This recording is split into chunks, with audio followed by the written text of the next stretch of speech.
रामनगरी अयोध्या, जो प्रभु राम की प्राण प्रतिष्ठा के बाद से चर्चाओं में बना हुआ है। कभी लोकसभा चुनाव के नतीजों को लेकर तो कभी पहली ही बारिश के बाद जल जमाव से। प्रभु राम की नगरी अयोध्या से एक ऐसा ही मामला और सामने आया है जिसे सुनने के बाद हर कोई आश्चर्यचकित हो रहा है। दरअसल प्रभु राम के प्राण प्रतिष्ठा से पहले राम मंदिर तक जाने के लिए प्रदेश की योगी सरकार ने अत्याधुनिक सुविधाओं से युक्त 3 पथ का निर्माण कराया था, जिसमें सबसे लंबा राम पथ तो, दूसरा जन्मभूमि पथ और तीसरा भक्ति पथ शामिल है। इन सभी पथ पर हाईटेक लाइटिंग भी लगाई गई थी। दरअसल राम पथ और भक्ति पथ पर लगे 3800 बम्बू लाइट और 3600 गोबो प्रोजेक्टर लाइट की चोरी हो गई है।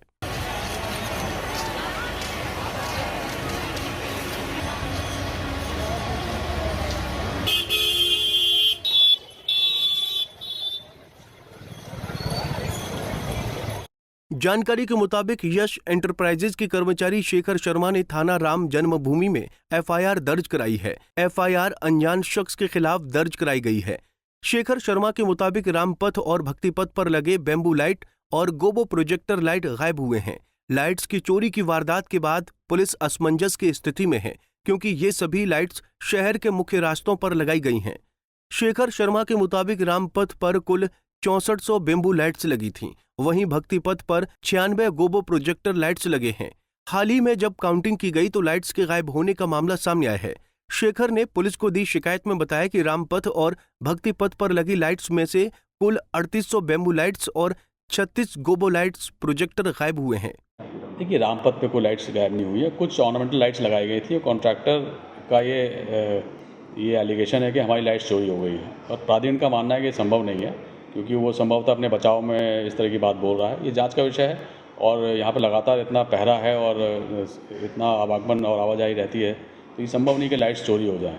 कुछ हो सकता है क्षतिग्रस्त हुई हों, कुछ पत्थरों की वजह से क्षतिग्रस्त हुई हों, उसकी संभावना से नकारा नहीं जा सकता, परंतु वो जो संख्या वो बता रहा है, ये संभव नहीं कि चोरी हुई हो। तो वो जाँच कर रहे हैं, और अगर उसके द्वारा अगर गलत इस तरह की बात कही जा रही है तो उसके खिलाफ भी हम लोग कार्रवाई करेंगे। लाइट्स की चोरी की घटना क्षेत्र में चर्चा का विषय बन गई है। कई लोग इसे भ्रष्टाचार से जोड़कर देख रहे हैं, तो कुछ इसे चोरी बता रहे हैं। वहीं कई लोग अंधाधुंध विकास में बरती गई लापरवाही बता रहे हैं। लोगों के बीच चर्चाएं हो रही हैं कि सरकार के ड्रीम प्रोजेक्ट पर यह बदनुमा दाग लग रहा है। पंजाब केसरी टीवी के लिए अयोध्या से संजीव आजाद की रिपोर्ट। हमसे जुड़े रहने के लिए हमारे YouTube चैनल को सब्सक्राइब करें और नई वीडियो की नोटिफिकेशन के लिए बेल आइकॉन को दबाएं।